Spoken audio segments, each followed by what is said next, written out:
আসসালামু আলাইকুম ওয়া রাহমাতুল্লাহি ওয়া বারাকাতুহু। ইন্নাল হামদালিল্লাহ ওয়াসসালাতু ওয়াসসালামু আলা রাসূলিল্লাহ ওয়া আলা আলিহি ওয়া আসহাবিহি ওয়া বারিকা ওয়া সাল্লিম। কাছে ও দূরে যে যেখানে বসে Bangladesh private Madrasa welfare association নিবেদিত আল জাহিদ ইসলামিয়া আলিম মাদ্রাসা ইসলামী জীবন অনুষ্ঠান উপভোগ করছেন, সকলকে আন্তরিক মোবারকবাদ জানিয়ে শুরু করছি আজকের আয়োজন। অনুষ্ঠানটির কো স্পন্সর হিসেবে রয়েছে আজিম চৌধুরী হজ কাফেলা, পাওয়ার্ড বাই লক্ষ্মীপুর আইডিয়াল আলিম মাদ্রাসা। সুপ্রিয় দর্শক মণ্ডলী, আপনারা জানেন প্রতি পর্বেই প্রাজ্ঞ, বিজ্ঞ এবং অভিজ্ঞ আলেমে দিনগণ আমাদের স্টুডিওতে উপস্থিত হয়ে থাকেন। আজকে যে বিষয়টি নিয়ে আমরা আলোচনা করব তা হচ্ছে মাদ্রাসা শিক্ষার গুরুত্ব। আর এই বিষয়ে আলোচনা করার জন্য আমাদের স্টুডিওতে উপস্থিত হয়েছেন, আমার ডান পাশে রয়েছেন হজরত মাওলানা জসিম উদ্দিন হাফেজাহুল্লাহ, কেন্দ্রীয় সভাপতি Bangladesh private Madrasa welfare association. আসসালামু আলাইকুম ওয়া রাহমাতুল্লাহি ওয়া বারাকাতুহু। আমার বাঁ পাশে রয়েছে হজরত মাওলানা সাইফুল ইসলাম হাফেজাহুল্লাহ, শিক্ষা সম্পাদক Bangladesh private Madrasa welfare association, সভাপতি Bangladesh private Madrasa welfare association Feni জেলা। আসসালামু আলাইকুম ওয়া রাহমাতুল্লাহি ওয়া বারাকাতুহু। শাহেখ কেমন আছেন? আলহামদুলিল্লাহ, আপনি কেমন আছেন? আলহামদুলিল্লাহ ভালো আছি। সুপ্রিয় দর্শক মণ্ডলী, আমরা আলোচনার গভীরে চলে যাচ্ছি। আমরা শুরুতেই জনাব সাইফুল ইসলাম হাফেজাহুল্লাহ আপনার কাছে জানতে চাচ্ছি, মাদ্রাসা শিক্ষা এটি হাদিস শরীফে এসেছে তলাবুল ইলমি ফারিদাতুন আলা কুল্লি মুসলিম। তো এই মাদ্রাসা শিক্ষার কি আসলে এই ফরজের মধ্যে পড়ছে নাকি যে কোনো শিক্ষাই পড়ছে? মাদ্রাসা শিক্ষার গুরুত্ব নিয়ে সংক্ষিপ্তভাবে যদি বলতেন। আলহামদুলিল্লাহ, আলহামদুলিল্লাহিল্লাযী হুয়া আউয়ালুল আওয়াইল ওয়া আখিরুল আওয়াখির ওয়া হুয়া যাহিরু ওয়াল বাতিন ওয়া হুয়া আলা কুল্লি শাইইন কাদির ওয়া সলাতু ওয়াস সালামু আলা আশরাফিল আমবিয়া ওয়াল মুরসালিন ওয়া আলা আলিহি ওয়া আসহাবিহি ওয়া মান তাবিআহুম বিইহসানিন ইলা ইয়াউমিদ্দিন, আম্মা বা'দ। নোয়াখালী টিভির পর্দায় যে সমস্ত দর্শক শ্রোতা আমাদেরকে শুনছেন, আমরা সকলের প্রতি আজকের এই প্রোগ্রাম থেকে আন্তরিক মোবারকবাদ জানাচ্ছি। আমাকে অত্যন্ত চমৎকার একটা প্রশ্ন করা হয়েছে যে মাদ্রাসা শিক্ষার গুরুত্ব। The importance of madrasa education is huge. মাদ্রাসা শিক্ষার গুরুত্ব কিন্তু অনেক বেশি, অনেক বেশি। আল্লাহ সুবহানাহু ওয়া তাআলা যে ইলম আমাদের উপর ফরজ করেছেন, যেটা আপনি বলেছেন রাসূলুল্লাহ সাল্লাল্লাহু আলাইহি ওয়াসাল্লামের হাদিস দিয়ে, যে তলাবুল ইলমি ফারিদা, মানে ইলম, কোন ইলম আসলে আমাদের উপর ফরজ? ওই ইলম আমাদের উপর ফরজ যে ইলম আমাদেরকে জাহান্নাম থেকে বাঁচিয়ে আল্লাহর জান্নাত পর্যন্ত পৌঁছিয়ে দিবে, সেই ইলমটা হচ্ছে ফরজ। এবং সেই সফলতাই চূড়ান্ত সফলতা। আল্লাহ তাআলা বলেন, ফামান যুহজিহা আনিন নার ওয়া দুখিলাল জান্নাহ ফাকাদ ফাজ। যে নিজেকে জাহান্নাম থেকে মুক্ত করে নিজের এই মুক্তির মাধ্যমে জান্নাতে প্রবেশ করতে পারে, মূলত সেই সফল। তো এই মাদ্রাসা শিক্ষা মূলত এই সফলতাকে নিশ্চিত করে। চমৎকার বলছিলেন মহতারাম। আমরা চলে যাচ্ছি হযরত মাওলানা জসিমউদ্দিন হাফেজাহুল্লাহ আপনার কাছে। বাংলাদেশে মাদ্রাসা রয়েছে, সরকারি মাদ্রাসা, কওমি মাদ্রাসা। আমরা বাংলাদেশ প্রাইভেট মাদ্রাসা ওয়েলফেয়ার অ্যাসোসিয়েশনের উদ্যোগে বাংলাদেশে অসংখ্য প্রাইভেট মাদ্রাসা পরিচালিত হচ্ছে। আমি আপনার কাছে জানতে চাচ্ছি, এই জ্ঞান প্রসারের ক্ষেত্রে বাংলাদেশ প্রাইভেট মাদ্রাসা কি ভূমিকা রাখছে? আলহামদুলিল্লাহ, কাছের দূরের যে যেখান থেকে আমাদের দেখছেন শুনছেন, Bangladesh private Madrasa welfare association পক্ষ থেকে সবাইকে আন্তরিক অভিনন্দন, মোবারকবাদ জানাচ্ছি। আমাকে যে বিষয়ে প্রশ্ন করেছেন, আসলে সমগ্র বাংলাদেশের সকল প্রাইভেট মাদ্রাসা পরিচালকবৃন্দ, অভিভাবকবৃন্দ সকলেরই এই বিষয়টি সম্পর্কে জানা আবশ্যক। বাংলাদেশের শিক্ষার কয়েকটি ধারা আছে, জেনারেল শিক্ষা এবং মাদ্রাসা শিক্ষা, দুইটা ধারা প্রাথমিক পর্যায়ে। আবার মাদ্রাসা শিক্ষার কয়েকটা ধারা আছে, কওমি মাদ্রাসা, সরকারি মাদ্রাসা। এই দুইটা ধারার পরেও আরেকটি বিকল্প ধারা হলো যে প্রাইভেট মাদ্রাসা। তো প্রাইভেট মাদ্রাসা হলো যে সরকারি এবং কওমি মাদ্রাসার সমন্বয়ে কিছু উদ্যোক্তা, উদীয়মান তরুণ উদ্যোক্তা, শিক্ষানুরাগী উদ্যোক্তা, যারা শিক্ষার জগতে বিপ্লব ঘটাতে চাচ্ছেন। সরকারি এবং কওমি মাদ্রাসার প্রত্যেকের কিছু না কিছু গ্যাপ আছে।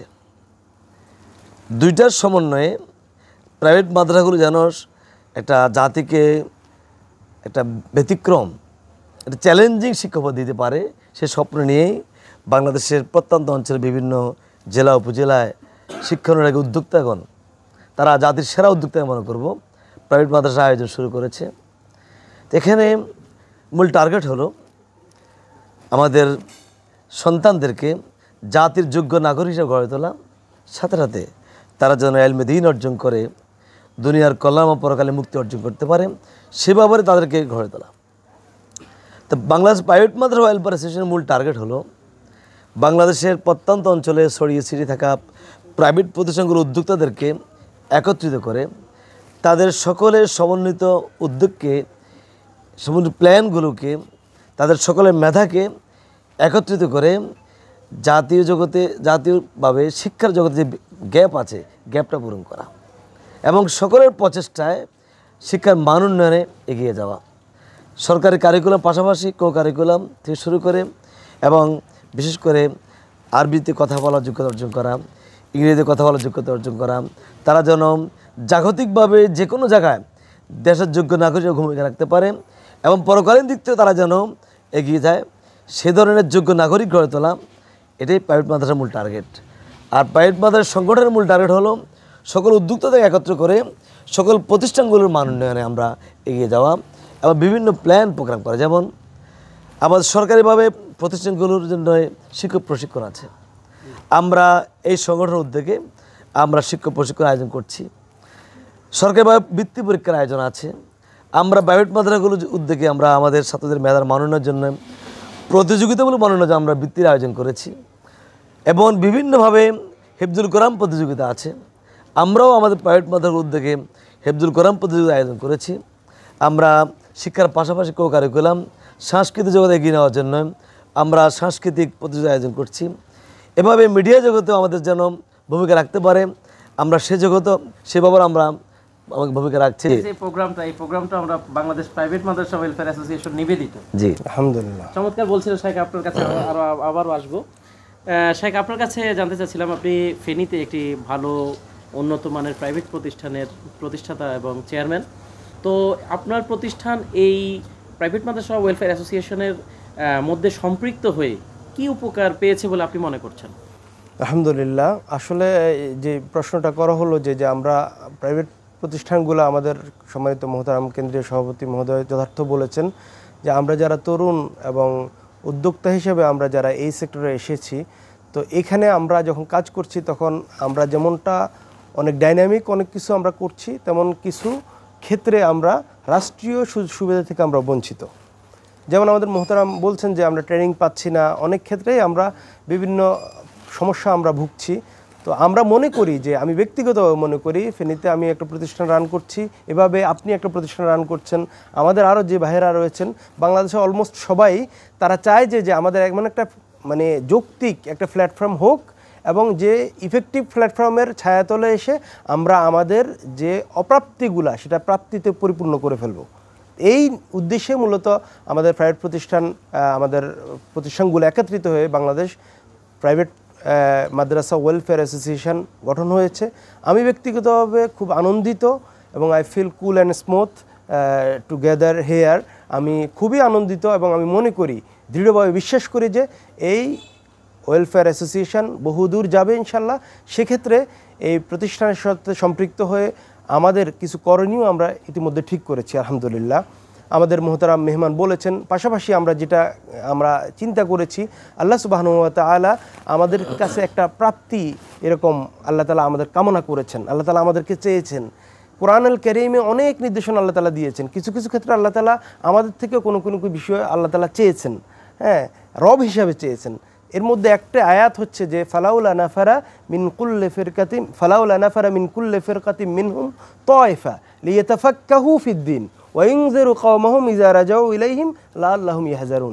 যে তোমাদের মধ্য থেকে একটা গোত্র, একটা টিম এমন কেন বের হয় না যারা দিনের গভীর জ্ঞান অর্জন করবে, দিনের গভীর জ্ঞান অর্জন করে তারা ফিরে এসে তার কাউমকে, তার উম্মাকে সেভাবে সতর্ক করবে এবং একটা প্ল্যাটফর্মে আসার জন্য আল্লাহ সুবহানাহু ওয়া তাআলা কিন্তু বলেছেন এবং ঘর থেকে বের হওয়ার জন্য বলেছেন, গবেষণার কথা বলেছেন। আল্লাহ তাআলা আরও বলেছেন, আফালা ইয়াতাদাব্বারুনাল কুরআন আম আলা কুলুবিন আকফালুহা। রাসূলুল্লাহ সাল্লাল্লাহু আলাইহি সাল্লাম যখন হিজরত করে মদিনায় গেলেন তখন তিনি মাদ্রাসা প্রতিষ্ঠা করলেন। প্রতিষ্ঠিত মাদ্রাসা এখনও পর্যন্ত মসজিদে নববীতে চলমান।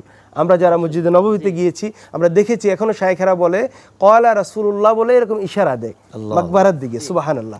তো এই যে রাসূলুল্লাহ সাল্লাল্লাহু আলাইহি সাল্লামের নির্দেশনা, উনার যে অ্যাক্টিভিটি, উনার কথা যেমন হাদিস, উনার কাউল যেমন হাদিস, ওনার আমল যেমন হাদিস, ওনার মৌনসম্মতি হাদিস। তো রাসূলুল্লাহ সাল্লাল্লাহু আলাইহি ওয়াসাল্লাম মদিনা হিজরতের পরে মসজিদে নববীতে কিন্তু উনি প্রতিষ্ঠা করছে। তো আমরা এই নিমিত্তে আল্লাহ তাআলার নির্দেশনা রাসূলুল্লাহ সাল্লাল্লাহু আলাইহি ওয়াসাল্লামের অ্যাক্টিভিটিকে সামনে রেখে মূলত Bangladesh private Madrasa welfare association আমরা করেছি। তবে এক্ষেত্রে ভিন্নতর যে ব্যাপারগুলো আমরা এখানে ইনশাআল্লাহ ইনক্লুড করব এবং অচিরেই জাতি এটা দেখতে পাবে, সেটা হচ্ছে যে আমরা দেখে থাকি যে আমাদের প্রতিষ্ঠানগুলো আলিয়া বলেন কাউমি বলেন, আমাদের কিন্তু গবেষণাগার নেই। আমরা ইনশাল্লাহ আমাদের ছাত্রদেরকে মেধামননের একজন গবেষক তৈরি করব, যেটা আল্লাহ তাআলা বলছেন আফালা ইয়াতাদাব্বারুনাল কোরআন। আমরা তাদেরকে গবেষক বানাবো, আমরা ল্যাঙ্গুয়েজ ক্লাব এস্টাবলিশ করবো ইনশাআল্লাহ। আমরা আমাদের ছাত্রদেরকে জাতির যেই সমস্ত চাহিদা আছে সেই চাহিদা পূরণ করে জাতি সন্তান গঠন করার ক্ষেত্রে আমরা চেষ্টা করব। এবং আমরা বিশ্বাস করি যে ইনশাআল্লাহ আল্লাহর উপর তাওয়াক্কুল করে এটা আমাদের পক্ষে সম্ভব। কারণ বাংলাদেশে অলমোস্ট অনেকগুলা প্রতিষ্ঠান আমাদের সাথে ইতিমধ্যে জড়িত হয়ে গেছে, বিভাগ ভিত্তিক আমাদের প্রতিনিধি তৈরি হয়েছে, সমগ্র বাংলাদেশ আমাদের সাথে একত্রতা পোষণ করেছে। আমরা আল্লাহর কাছে আবারও তৌফিক কামনা করছি, এই প্রতিষ্ঠানের উত্তরোত্তর সফলতা কামনা করছি। যারা আমাদেরকে শুনছেন আগামী দিনে আমাদের সাথে থাকবেন, এই ওয়েলফেয়ার অ্যাসোসিয়েশনকে অনেক দূর এগিয়ে নিয়ে যাবেন, পরামর্শ দিবেন, আমরা এই আশাবাদ ব্যক্ত করছি। ধন্যবাদ, চমৎকার বলছিলেন। আমরা একেবারে শেষ পর্যায়ে আছি। আমাদের সম্প্রতি বাংলাদেশ প্রাইভেট মাদ্রাসা ওয়েলফেয়ার অ্যাসোসিয়েশনের একটি বৃত্তি পরীক্ষা অনুষ্ঠিত হয়েছে এবং সম্প্রতি বিভাগীয় একটি সম্মেলন অনুষ্ঠিত হয়েছে, জাতীয় সম্মেলন। সব কিছু মিলিয়ে আমি আপনার কাছে জানতে চাচ্ছি যে সকল প্রতিষ্ঠানগুলো বাংলাদেশ প্রাইভেট মাদ্রাসা ওয়েলফেয়ার অ্যাসোসিয়েশনের ছায়াতলে এসেছে তারা তো আছে, বাকি কতটুকু পরিমাণ আমাদের ব্যাপ্তি হবে? সারা বাংলাদেশ ব্যাপী কোনো প্রতিষ্ঠান যদি আমাদের সাথে আসতে চায় বাংলাদেশ প্রাইভেট মাদ্রাসা ওয়েলফেয়ার অ্যাসোসিয়েশনের ছায়াতলে, তাহলে আপনি কিভাবে তাদেরকে আমন্ত্রণ জানাতে চান? ধন্যবাদ, চমৎকার প্রশ্ন। আমাদের ব্যাপ্তিটা তো নামেই প্রকাশ পায়, Bangladesh private Madrasa welfare association. আমরা কোনো জেলাকে কোনো বিভাগকে টার্গেট করি নেই, সমগ্র বাংলাদেশের সকল প্রাইভেট মাদ্রাসাগুলোর মান উন্নয়ন আমরা কাজ করে যাচ্ছি। সকল প্রাইভেট প্রতিষ্ঠান আমাদের প্রতিষ্ঠান, আমরা সকলের মান উন্নয়নে আমরা নিবেদিত প্রাণ। আমার বাংলাদেশের টেকটপতে তেঁতুলিয়াতে আমরা পৌঁছে দেবো ইনশাআল্লাহ। আর ইতিমধ্যে প্রত্যেকটি বিভাগ থেকে 10টা বিভাগ থেকেই আমাদের প্রতিনিধি এসেছে, জাতীয় সম্মেলন হয়েছে, এটা জাতীয় বিভিন্ন নিউজে এসেছে, আমাদের সাথে সমগ্র বাংলাদেশের সাড়া দিচ্ছে। আমরা সবার ধারা ধারব ইনশাআল্লাহ। আমার বিশ্বাস বাংলাদেশের সকল প্রাইভেট প্রতিষ্ঠান তাদের স্বার্থে, তাদের কল্যাণেই আমাদেরকে খুঁজে নেবে ইনশাআল্লাহ। আমরা সে কাজ করব। ইতিমধ্যে আমাদের প্রাইভেট প্রতিষ্ঠান সবগুলোর জন্য হিফজ মাদ্রাসা আছে, কিন্তু আমাদের প্রাইভেট প্রতিষ্ঠানগুলোর হিফজ মাদ্রাসার ভিন্ন কোনো পরিকল্পিত সংগঠন নাই, এদের জন্য সনদের ব্যবস্থাপনা নাই, প্রতিযোগিতার ব্যবস্থাপনা নাই, প্রশিক্ষণ ব্যবস্থাপনা নাই। আমরা সে উদ্যোগ গ্রহণ করেছি ইনশাআল্লাহ। তা আমি আজকের প্রোগ্রাম থেকে আমি বাংলাদেশের যারা প্রশাসন আছেন তাদেরকে আহ্বান করব যে প্রাইভেট মাদ্রাসা যে শিক্ষার জগতে বিপ্লব সাধন করতেছে, আপনারা এই জাতির এই বিশাল একটা সেক্টরকে তারা যে সুনজরে আনে, তাদেরকে খুব সহজ শর্তে পাঠদান অনুমোদনের ব্যবস্থা করে, সহজ শর্তে তাদের বই পাওয়ার ব্যবস্থা পায়, তারা যেন প্রশিক্ষণ পায়, সকল এই আহ্বানগুলো করে আমি প্রশাসনের দৃষ্টি আকর্ষণ করছি, শিক্ষা লেভেলে যারা তাদের দৃষ্টি আকর্ষণ করছি এবং সকল প্রতিষ্ঠানগুলোকে আমাদের মাঝে আমাদের সাথে থাকার জন্য উদাত্ত আহ্বান রেখে আমি আমার আলোচনা শুরু করছি। মাআসসালাম। আলহামদুলিল্লাহ। সুপ্রিয় দর্শক মণ্ডলী, এতক্ষণ খুব গভীর মনোযোগের সাথে মাদ্রাসা শিক্ষার গুরুত্ব এবং মাদ্রাসা শিক্ষার মান উন্নয়নে বাংলাদেশ প্রাইভেট মাদ্রাসা ওয়েলফেয়ার অ্যাসোসিয়েশনের কার্যক্রম নিয়ে আমরা আলোচনা করছিলাম। আমরা নোয়াখালী টিভির পর্দায় দেখছি ইসলামী জীবন অনুষ্ঠানটি Bangladesh private Madrasa welfare association নিবেদিত। এর টাইটেল স্পন্সর আল জাহিদ ইসলামিয়া আলিম মাদ্রাসা, কো স্পন্সর হিসেবে রয়েছে আজিম চৌধুরী হজ কাফেলা, পাওয়ার্ড বাই লক্ষ্মীপুর আইডিয়াল আলিম মাদ্রাসা। আজকে আর সময় দিতে পারছি না, অন্য কোনো পর্বে আবারও প্রাজ্ঞবিজ্ঞ অভিজ্ঞ শায়েখদের সাথে দেখা হবে ইনশাআল্লাহ। আসসালামু আলাইকুম ওয়া রাহমাতুল্লাহ। আল জাহিদ ইসলামিয়া মাদ্রাসায় আপনাদের স্বাগতম। Noakhali Senbag college road euro টাওয়ারে অবস্থিত আল জাহিদ ইসলামিয়া মাদ্রাসা ইসলামিক ও আধুনিক শিক্ষার সমন্বয়ে যুগোপযোগী একটি দ্বীনী প্রতিষ্ঠান। মাওলানা জাহিদুল ইসলাম কর্তৃক পরিচালিত আল জাহিদ ইসলামিয়া মাদ্রাসায় রয়েছে আবাসিক, অনাবাসিক এবং ডে কেয়ার ব্যবস্থা। রয়েছে নুরানি বিভাগে প্রথম থেকে তৃতীয় শ্রেণী পর্যন্ত, জেনারেল বিভাগে চতুর্থ থেকে দশম শ্রেণী পর্যন্ত। এছাড়া রয়েছে হিফজুল কোরআন, নাজেরা, হিফজ এবং দাওরা বিভাগ। আল জাহিদ ইসলামিয়া মাদ্রাসা, সেনবাগ, নোয়াখালী। নোয়াখালী টিভি, বৃহত্তর নোয়াখালীর প্রতিচ্ছবি।